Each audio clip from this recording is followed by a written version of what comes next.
সাহস করবে যে ফোন করবো আশা করি আসবো তোমার বাড়ি আইয়া তোমার কাছ থেকে সব কিছু নিয়ে যাবো। আর আর চেক আপ গুলি ঠিক মতো চেক আপ করবেন। আমরা আয়রন ফলিক অ্যাসিড তো দেই, ক্যালসিয়াম দেই, সবই দেই এবং 4টে চেক আপ যেতে হয়। আর অনেকে আছে কি তাহলে 3টা 4টা বাচ্চা হয়েছে আমি কইতাম না যাইতাম না, এইটা করেন যদি পরবর্তী বাচ্চার হইতো না। কারণ আশা কর্মী অনেক আছে, আশা কর্মীর কাছে গেলে পরে নতুন করবো বইয়া থাকবো, বইলে তো তুমি গর্ভবতী না ফ্যাট বার হয়েছে আমি কেমনে হইতাম কইতে পারতো না, বইয়া থাকবো, বইয়া দেখবো। এরপরে যে আশা কর্মীর কাছে কইতে লাগবে অসুবিধা কি, আশা কর্মীর কাছে কইতে কোনো অসুবিধা নাই। যার কারণে আপনার নিজের বাচ্চার ভবিষ্যৎ নষ্ট করবেন, আর কিছু হইতো না। বাচ্চার ভবিষ্যৎ নষ্ট হবে। এই বাচ্চা যদি রেজিস্ট্রেশন না হয়, এরপরে এই বাচ্চারে রেজিস্ট্রেশন করাইতে কত সংখ্যকটা বাঁচবো এটা আপনারাই কাটবেন, আমি কাটতাম না, আমিও কাটতাম না, আশা কর্মী কাটতো না, অঙ্গনারী কর্মীও কাটতো না, কাটতে লাগবো আপনার। যার কারণে আপনারা এই জিনিসটাই করবেন এবং যারা জিনিসটা স্বীকার করতে অস্বীকার করতে গর্ব করবো করে বাচ্চাকে আপনি চাপাইয়া রাখতে পারবেন। আমার কথা হইলো এই মানুষে কয় পেটর দন আর খেতর দন কেউ চাপাইয়া রাখতে পারতো না। আপনার ক্ষেতের মধ্যে ধান হয়েছে, আমার ক্ষেতের মধ্যে ধান হয়েছে না সেটা অস্বীকার করতে পারবেন। প্রচুর পরিমাণে দান ফলছে, অস্বীকার করতে পারবেন যে আমার দান, কারণ দান কেউ গাইতে পারতেন না মানুষে দেখে। আর ফেটর দর যত সময় ফেটর হয় তত সময় নাই হইয়া লেখা যায়, এগুলো তো বারোই বই একদিন না একদিন, যেদিন বারোই বই দিন আপনি ঢুকাইতে পারবানি। মানুষ কইতে হয় ফেটর দর আর খেতর দর লুকাইতে পারে না।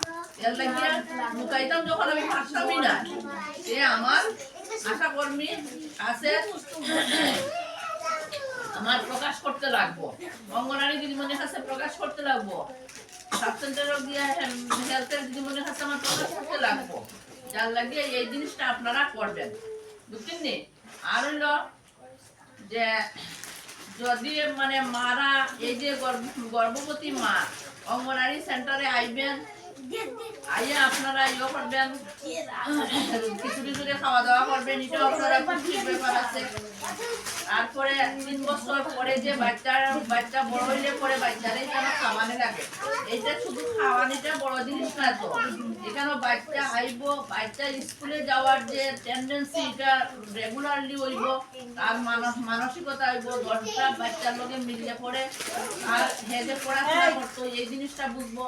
বা খাওয়া দাওয়ার ব্যাপারটাও হ্যাঁ 10টা বাচ্চার লগে যখন খাইব তখন হ্যাঁ পেট ভরিয়া খাইব, কিন্তু বাড়ি ঘরে ঠিক মতো খাইতো না। যার লাগিয়া 3 বছর পরে আপনারা অঙ্গনারী সেন্টারে বাচ্চা যাতে আইয়া খাওয়া দাওয়া করে এবং টাইমলি সকালে আনিয়া দিয়া যাইবেন, আবার টাইমলি আইয়া লইয়া যাইবেন, কতটুকু আর তো কিছু নাই।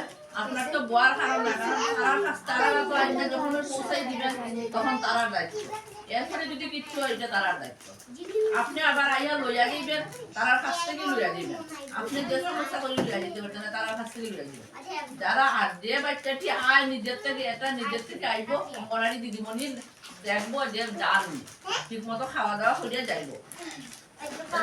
এটি কিন্তু আপনারা এটা শুধু যে বাচ্চা খিচুড়ি খাওয়া আরিও না, এটার লগে বাচ্চার ভবিষ্যৎ যথেষ্ট। এখানে আবার পরে কিছু না কিছু ছড়া শিখবো, রসই দীর্ঘ শিখবো, এই জিনিসগুলি শিখবো। তারপরে যখন বড় স্কুলে যাইব, বড় স্কুলে সার্টিফিকেটেরও প্রশ্ন আছে।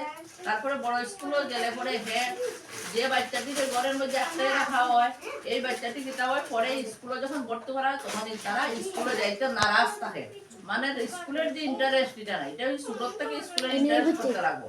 কারণ সে তখন বুঝবো যে আমি স্কুলে গেলে 10টা বন্ধু পাইবো, 10টা বন্ধুর লগে কথা কইতে পারবো, গল্প করতে পারবো, আমার পড়াশোনা করতে লাগবো, বাড়িতে এলে পরে পড়তো যে কম্পিটিশন থাকবো, এইটা একটার লগে একটার যুগসূত্র আছে, যার কারণে আপনারা এই জিনিসটা করতে লাগবো, বুঝছেন নি?